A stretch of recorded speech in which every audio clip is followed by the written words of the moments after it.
साथियों नमस्कार। साथियों, हमारे देश में एक बड़ी समस्या है नक्सलवाद, जिस समस्या ने न जाने कितने दशकों तक हमारी सरकारों को, हमारे एडमिनिस्ट्रेशन को, हमारे आम लोगों को परेशान किया हुआ है और इस समस्या के जरिए भारत के एक क्षेत्र को लगातार कमजोर करने की कोशिश की गई है। इस समस्या से निपटने में वर्तमान सरकार ने एक महत्वपूर्ण भूमिका निभाई है और कहा यह जा रहा है कि अगले साल यानी 2026 के 31 मार्च तक हम नक्सलवाद से पूरी तरह से मुक्त हो जाएंगे और हमारे देश में नक्सलवाद खत्म हो जाएगा। अभी एक खबर आई 2 दिन पहले, जहां पर 258 नक्सलियों ने एक साथ सरेंडर किया और यह माना गया है कि अब तक का सबसे बड़ा सरेंडर है। इसमें एक नक्सली ऐसा है जिस पर 6 करोड़ का इनाम था, उसने भी सरेंडर किया है। आज हम इस वीडियो में यह जानेंगे कि यह नक्सलवाद होता क्या है, नक्सलवाद क्यों अभी तक पनपता रहा, क्यों सरकारें इसे खत्म नहीं कर पाई, किस प्रकार से वर्तमान सरकार ने इसे खत्म किया, नक्सलवाद पर बाहर के देशों का किस प्रकार से समर्थन था, वो किस तरह से इसको एज अ टूल यूज कर रहे थे। हर चीज पर हम डिस्कस करेंगे। किस तरह से हमारे देश में जर्नलिस्ट नक्सलवाद को समर्थन देते थे, किस तरह से सरकारें देती थी, सारा कुछ डिस्कस करेंगे। लेकिन उन सबसे पहले मैं आपसे कहना चाहूंगा कि आपका अपना जो ये चैनल है, इसमें 5 लाख सब्सक्राइबर्स होने वाले हैं, थोड़े से ही रह गए हैं, तो आप सब लोग थोड़ा सपोर्ट करके अपने किसी एक मित्र से इसको सब्सक्राइब करवा के इस आंकड़े को जल्द से जल्द टच कराएं, जिससे कि हम और मेहनत करके फिर 1 मिलियन की ओर आगे बढ़े। ठीक है, अब हम बढ़ते हैं नक्सलिज्म पे। देखिए, ये जो नक्सलवाद है, ये तो एक क्षेत्र से आया है, नक्सलवाड़ी। वेस्ट बंगाल में क्षेत्र है नक्सलवाड़ी, वहां से शब्द आ गया नक्सलवाद। लेकिन ये जो विचारधारा है जिसे नक्सली लोग फॉलो करते हैं, इसे बोलते हैं माओवाद या माओइज्म। ये माओइज्म क्या है साहब? आपने माओ जेडोंग का नाम सुना होगा, जो चाइना का कम्युनिस्ट लीडर था। कम्युनिज्म एक विचारधारा है जो स्टार्ट करी थी मार्क्स ने, कार्ल मार्क्स ने, और उनका कहना था कैपिटलिज्म के विरोध में हमें हर चीजें करनी है। कैपिटलिज्म यानी कि पूंजीवाद, कि कोई भी अपना बिजनेस स्टार्ट ना करे, कोई भी अपना कैपिटल ना बनाए, सब कुछ ऐसा हो जो सभी लोगों का हो, सभी लोग मिलकर सरकार चलाएं, सभी लोग मिलकर इंडस्ट्री चलाएं, सभी लोग मिलकर सारी पूंजियों को सब लोग चलाएं, कोई भी पूंजी किसी एक की ना हो, कोई भी सत्ता किसी एक की ना हो। ऐसी विचारधारा कम्युनिस्ट लोगों की थी या कम्युनिज्म की थी। फिर इसमें थोड़ा फेरबदल हुआ तो लेनिन ने कुछ कहा तो उसे लेनिनिज्म कहा जाने लगा। फिर उसमें थोड़ा फेरबदल हुआ तो स्टालिन ने कुछ कहा तो उसे स्टालिन का माओवाद कम्युनिज्म कहा जाने लगा। और जब यूरोप में, यूएसएसआर में ये कम्युनिज्म फैलने लगा तो चाइना में भी एक व्यक्ति था माओ जेडोंग, उसको लगा कि क्यों ना मैं भी कुछ ऐसा करूं कि सब लोग मेरे पीछे आकर के खड़े हो जाएं। तो यूरोप में जो ये स्टार्ट हुआ था, ये जनरली स्टार्ट हुआ था इंडस्ट्रियलाइजेशन के विरोध में, क्योंकि पैसा लगा करके लोग इंडस्ट्री खोल रहे थे, पैसा बना रहे थे, और जो लेबर कैटेगरी है, मजदूर कैटेगरी है, उसके साथ गलत हो रहा था। तो उनके हकों के लिए लड़ते हुए ये पूरा आंदोलन स्टार्ट किया गया था, जिसे कम्युनिज्म कहा जाता है, जिसे साम्यवाद कहा जाता है। लेकिन चाइना में तो इंडस्ट्रीज नहीं थी। अब वहां पे कैसे एक बड़ी क्लास को, एक बड़े वर्ग को अपने साथ जोड़ा जाए? तो वहां पर इंडस्ट्री नहीं थी, तो लेकिन वहां पर किसान थे, वहां पर खेती थी। तो इन्होंने ये कहा कि जो चीज वहां इंडस्ट्रीज के लिए की जा रही है, वो चीज यहां खेतों के लिए लागू की जाए। जिस तरह से इंडस्ट्रीज में मजदूरों से जरूरत से ज्यादा काम कराया जाता है, उनका उत्पीड़न किया जाता है, उसी प्रकार से बड़े खेतों में छोटे छोटे किसानों का भी उत्पीड़न होता है। हमें उनके हक के लिए भी आवाज उठानी चाहिए। अगर इनको हक दिलाने के लिए हमें हिंसा करनी पड़े तो हमें हिंसा पर भी उतर आना चाहिए। तो कम्युनिज्म में हिंसा एक इनका महत्वपूर्ण टूल बन गया था। इनका कहना यह था कि अगर हमें हिंसा के जरिए भी सत्ता को उखाड़ के फेंकना पड़े तो उखाड़ दो, अगर हमें हिंसा के जरिए भी अपने हकों की प्राप्ति करनी पड़े तो कर लो। तो ये हिंसा इनका एक टूल बन गया था। और जब ये चाइना में फैला तो इसे माओवाद कहा जाने लगा, माओइज्म कहा जाने लगा। तो कम्युनिज्म का ही एक स्वरूप है माओइज्म। यही माओवाद है जिसे नक्सली लोग फॉलो करते हैं, या नक्सलवाद को माओवाद भी कहा जाता है।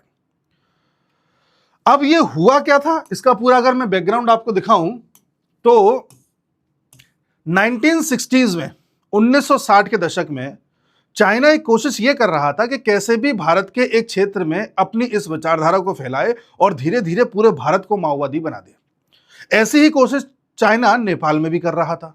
और नेपाल में आप देखिए 1960s के दौर से वहां पर धीरे धीरे यूएमएल नाम की एक पार्टी को पनपाया गया और उसने फाइनली 1994 में सत्ता ग्रहण कर ली। और आज नेपाल में आप देखिए 90% पार्टीज ऐसी हैं जो कम्युनिस्ट पार्टी हैं या साम्यवादी पार्टी हैं।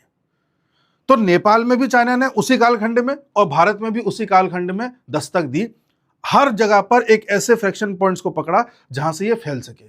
हमारे देश में बंगाल वो केंद्र बना जहां पर लगातार ट्राइबल लोगों के साथ, जनजातियों के साथ, आदिवासियों के साथ, छोटे किसानों के साथ जो जनजाति से आते हैं, उनके साथ कुछ ना कुछ बर्बरता हो रही थी। या तो उनके साथ जमींदार बर्बरता कर रहे थे या सरकारें उनको उनका हक नहीं दे रही थी। ये जो नक्सलवाद फैला, ये फैला जंगल जैसे क्षेत्रों में, ऐसे क्षेत्रों में जहां पर सड़कें नहीं पहुंच पा रही हैं, जहां बिजली नहीं पहुंच पा रही है, जहां सरकार नहीं पहुंच पा रही है। ये आदिवासी जो क्षेत्र हैं, जो ट्राइबल क्षेत्र होते हैं, वहां पर यह पनपा था। तो हुआ ये कि इनका लगातार कहना यह था कि सरकार हमको किसी प्रकार की कोई सहायता नहीं दे रही, अब इस सरकार को ही उखाड़ के फेंक दो, हमें सरकार का बस विरोध करना है। नक्सली लोग संविधान को भी नहीं मानते, ये अपना ही हिसाब से चलते हैं। इसलिए नक्सली लोगों में धीरे धीरे क्या हुआ, एक बात सेट हो गई दिमाग में कि हमें सरकार का विरोध ही करना है, चाहे कुछ हो जाए। ये एक थॉट प्रोसेस है। ये देखिए, एक जो लेफ्टिस्ट होता है उसका भी यही एक थॉट प्रोसेस होता है कि हमें सरकार का विरोध करना है, कैसे भी करो।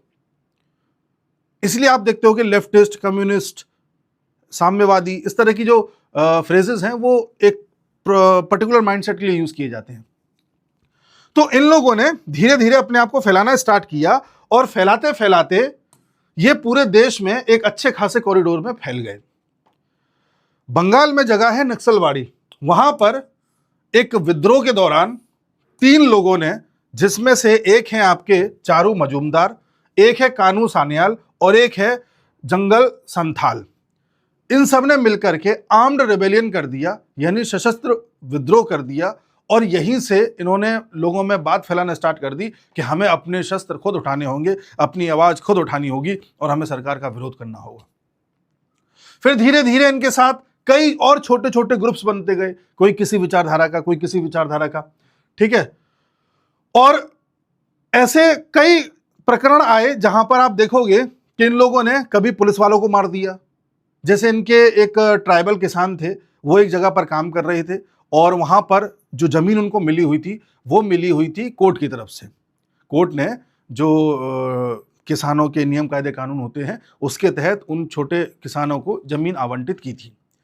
उनसे वो जमीन हड़पने के लिए बड़े जमींदार के कुछ लोग आए और वो उन्हें धमकाने लगे।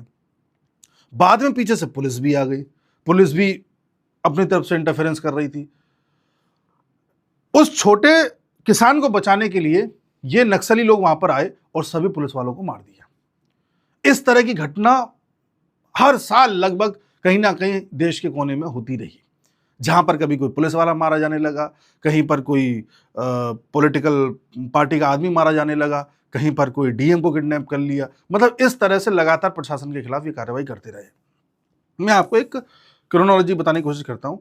ये 1967 में एक ग्रुप बनता है सुशीतल रे चौधरी के नेतृत्व में, जिसे all India coordination committee of communist revolutionaries बोलते हैं। ये एक ग्रुप बना, एक और ग्रुप बना। वो नक्सली जो मूवमेंट स्टार्ट हुआ है नक्सलवाड़ी से, वो तो हुआ है, उसके बाद फिर ग्रुप बना।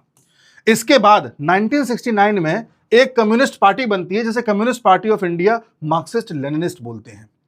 अच्छा, कम्युनिस्ट पार्टी ऑफ इंडिया 1925 में भी बनी थी, याद कीजिए। कांग्रेस के बाद सबसे पुरानी पार्टी वही है।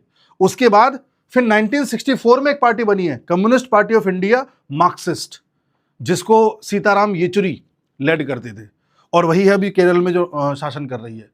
उसके बाद फिर 1969 में ये बनी communist Party of India Marxist Leninist.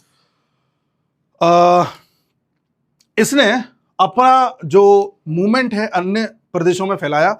China ये जानता था कि अगर आप आर्म्ड रेवेलियन करवाओगे तो वो एक क्षेत्र तक ही सीमित रह जाएगा, जंगलों तक, ट्राइबल एरिया तक। अगर इस विचारधारा को आगे फैलाना है तो ग्रुप्स बनाने होंगे, तो छोटे छोटे ग्रुप्स बनवाए गए। और आगे फैलाना है, बड़े देश के स्तर पर लेके जाना है, तो पॉलिटिकल पार्टीज बनानी होंगी। तो पॉलिटिकल पार्टीज बनने लगी, आप देख रहे हैं।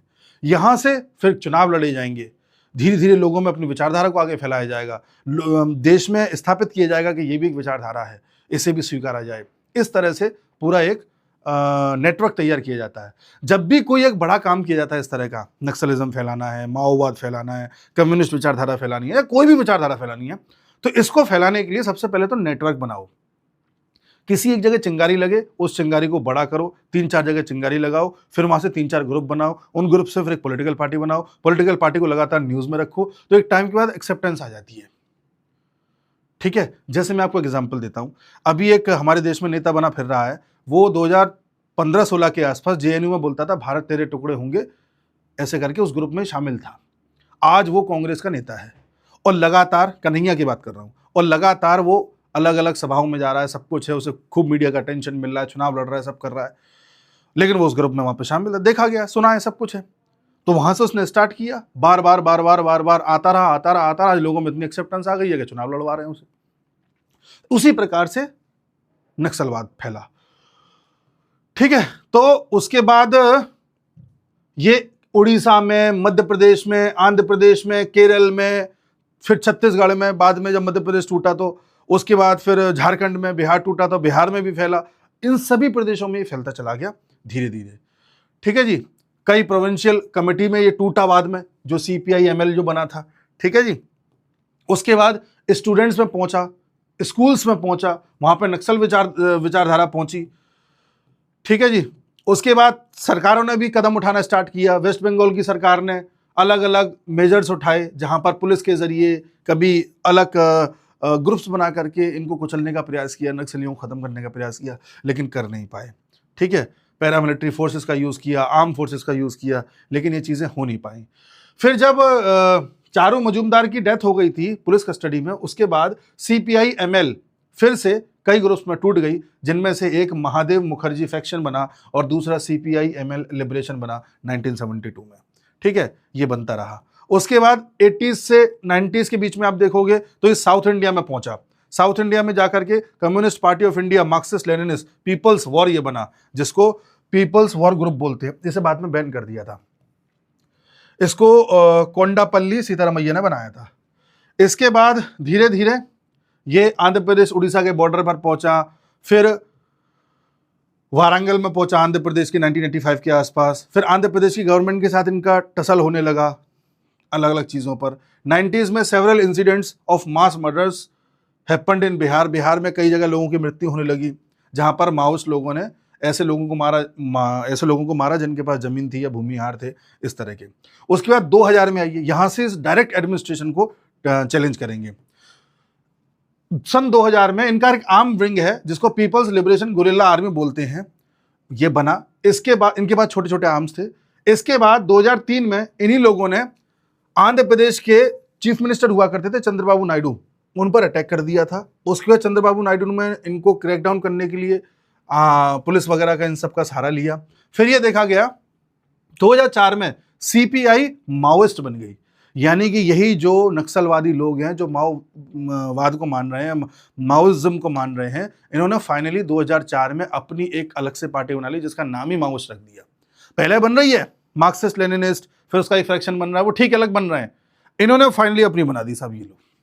हालांकि इस पार्टी को 2009 में फिर बैन कर दिया गया हमारे देश में, और फिर उस बैन को लगातार अलग अलग सरकारें बढ़ाती रही, लेकिन 2004 में पार्टी बन गई फाइनली।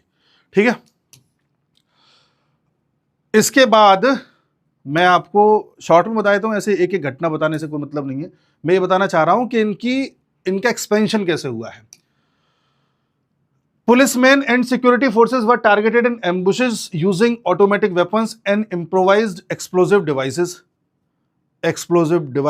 तथा अन्य चीजों के जरिए पुलिसमैन को टारगेट किया जाने लगा। इन्होंने MP को मार दिया, सुनील महातो को झारखंड में, और एक लोकल लीडर है आंध्र प्रदेश को, उनको भी मार दिया। उसके बाद ये देखा जाने लगा कि 2008 में Naxal attacks increase in Orissa which inflicted multiple casualties on security forces. On average 700 peoples were killed in conflict every year from 2005 to 2008। हर साल कॉन्फ्लिक्ट हो रहा था और लगभग टोटल 700 लोग मारे गए 2005 से 2008 के बीच। सोचिए कितनी बड़ी समस्या थी हमारे देश में, और सरकारें निपट नहीं पा रही हैं।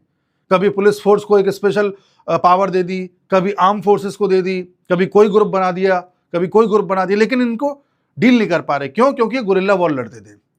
पेड़ों में छुप जाएंगे, वहां से अटैक कर देंगे, गड्ढे में छुपे हुए हैं, आप जा रहे हो, काफिले पर अटैक कर दिया, और आप इन पर अटैक करोगे तो मासूम लोगों को आगे कर देंगे, उनकी ह्यूमन शील्ड बना लेंगे। आप इन पर अटैक नहीं कर सकते, और आप करोगे कितना करोगे, पूरे जंगल में कहाँ ढूंढोगे। तो गुरिल्ला वॉर जहां जहां होगा आप कभी भी उनसे जीत नहीं पाओगे। अफगानिस्तान में USSR नहीं जीत पाया 10 साल तक, USA 20 साल तक नहीं जीत पाया, वहां पर एक जमाने में ब्रिटिशर्स नहीं जीत पाए। कारण क्या था? Guerrilla war. वहां पहाड़ियां हैं, रेगिस्तान है, जंगल हैं, वहाँ पर छुप छुप के ये तालिबानी जो अभी हैं और जो पहले अफगानी थे वो अटैक करते थे, और आप कितना भी मॉडर्न हथियार ले आओ, कितना भी मॉडर्न अपना विमान ले आओ, आप उनसे जीत ही नहीं पाओगे। ऐसे अमेरिका वियतनाम में क्यों हारा? गोरिल्ला वॉर की वजह से। वियतनाम पूरा जंगल है, वहाँ जंगलों में छुप छुप के उन पर मारा। लेकिन आप जान के हैरान होंगे कि जिस गोरिल्ला वॉर से कभी अमेरिका नहीं जीत पाया, यूएसएसआर नहीं जीत पाया, भारत जीत रहा है, और वो भी नक्सलवाद से। 2010 के आसपास नक्सलवाद प्रभावित इलाके लगभग 180 के आसपास थे, जो अब घट करके 40 के आसपास रह गए हैं। इतना कम कर दिया है क्षेत्र। इन्होंने पूरा एक रेड कॉरिडोर बना दिया था। लाल गलियारा बोलते थे, लाल सलाम करते थे, ये कम्युनिस्ट लोग हैं, इनका एक पूरा ऑरा था, ये दबा देते थे किसी को भी। आज देखिए आप।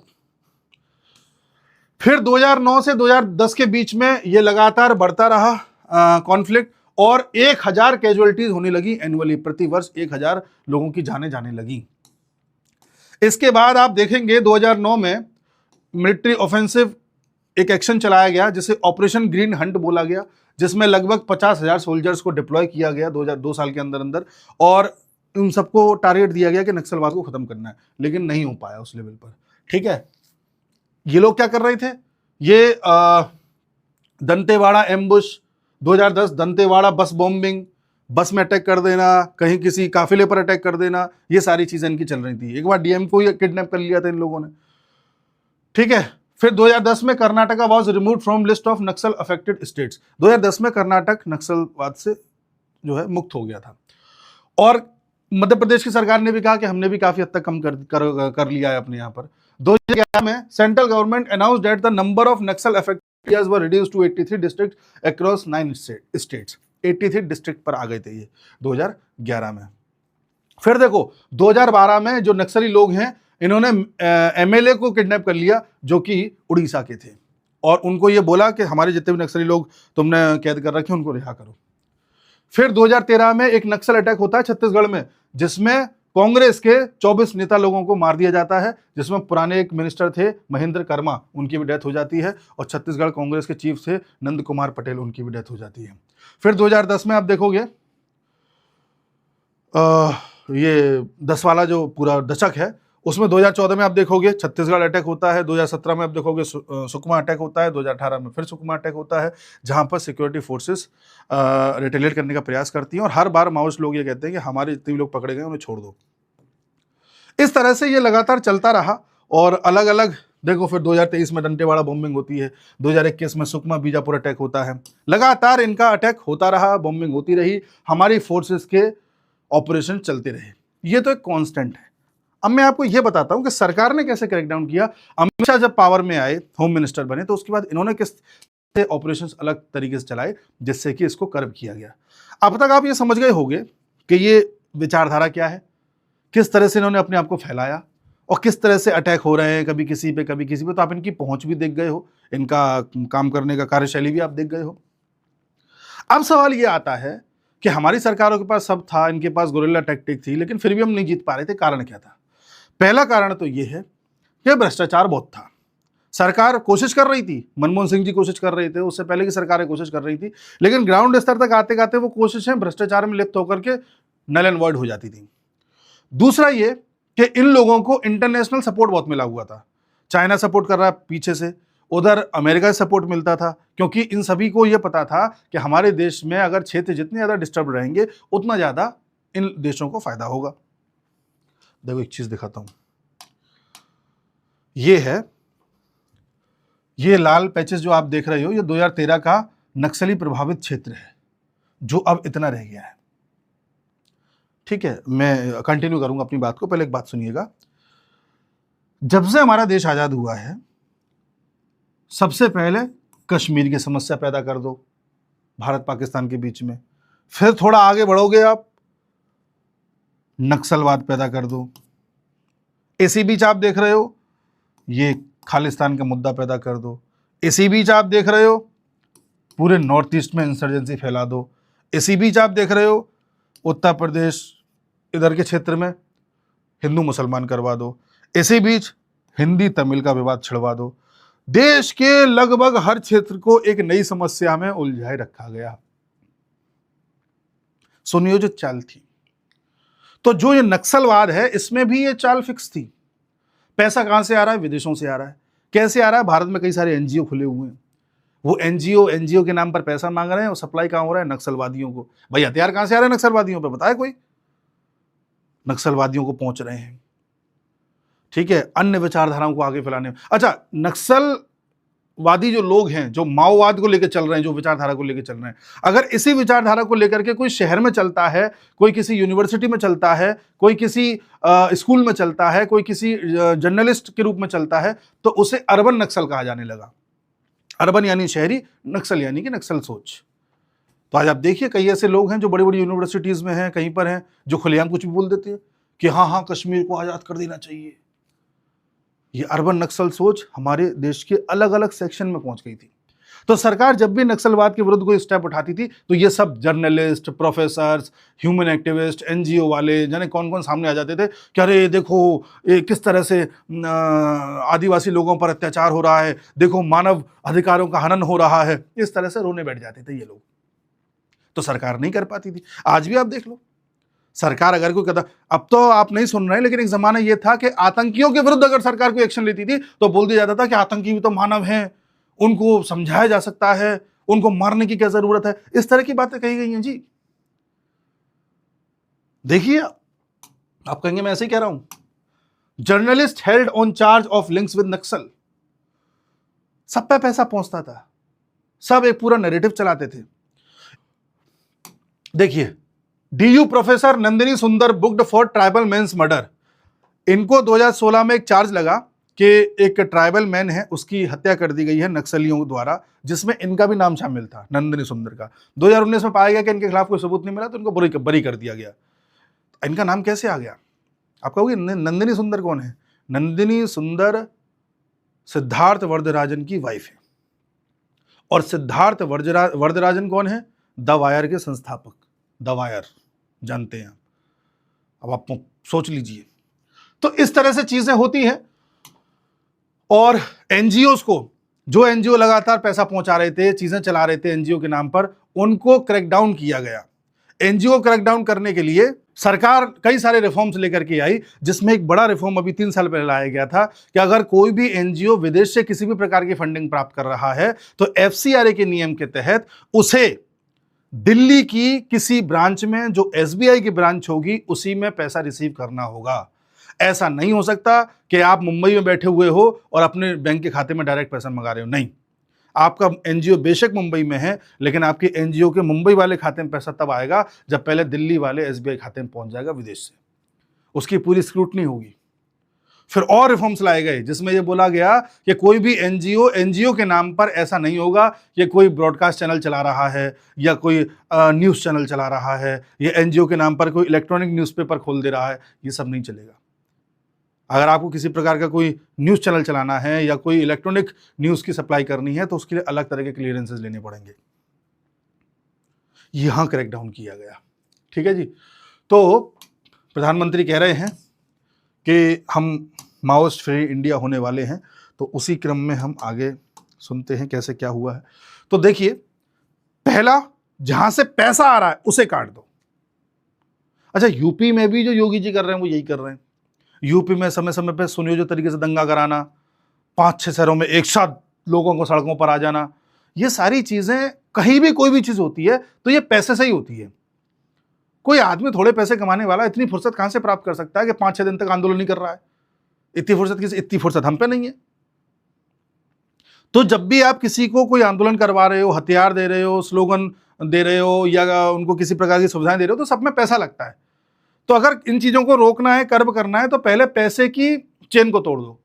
और पैसे की चेन को तोड़ने के लिए एनजीओ को क्रैकडाउन करना सबसे पहले जरूरी था, तो वो सरकार ने किया। दूसरा, जो नक्सली लोग हैं वो आम लोगों को, कॉमन मैन को, जो वहां का एक मासूम व्यक्ति है, उसको भड़काते थे कि देखो सरकार तुम्हारे खिलाफ ये कर रही है, तुम्हें सरकार के खिलाफ खड़ा होना होगा। देखो सरकार ने कोई सड़क बनाई यहाँ पे, सरकार ने तुमको स्कूल कॉलेजेस में भर्ती कराया, सरकार ने किसी प्रकार की तुमको सहूलियत दी। वो कहता था नहीं, आज तो कुछ नहीं दिया। तो खड़े हो सरकार के विरुद्ध, तो वो खड़ा हो जाता था। तो दूसरा, या कहें कि तीसरा जो बड़ा काम किया सरकार ने, वो ये कि इन लोगों के लिए, जो जिनको ब्रेन वॉश कर दिया जाता था और बातों में ले लिया जाता था, उनको सबसे पहले लाभ पहुंचाना स्टार्ट किया, उनको सड़कें पहुंचाना स्टार्ट